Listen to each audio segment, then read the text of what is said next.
Μικρέ. Με φώναξε κανείς? Υπεμονή. Κάτσε. Να καθίσω.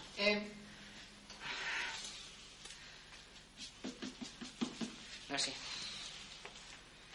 Παμίνος Τραβοκάνης Κοτοπνίχτης. Βάγκος Καψούρης. Παπατζής. Χαίρομαι πολύ για την γνωριμία. Απ' εδώ η μαμαζέλ Μπριτζί Μπαρδό, η Καλτεριμιτζού. Κόφτω γιατί θα πέσει φάπα. Βρε που έμπλεξα.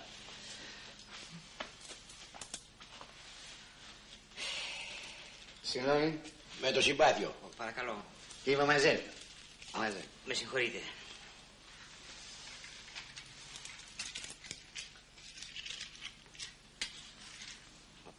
Συγγνώμη.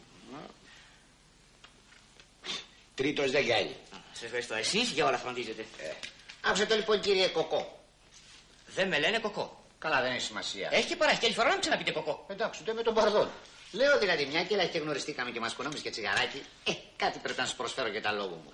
Δεν μου χρειάζεται. Δεν γίνεται, πρέπει να σου προσφέρω. Όχι κύριε, δεν μου χρειάζεται. Γουστάρει να σου κάνω ένα μαθηματάκι πώς θα ζουπάς τις κότες.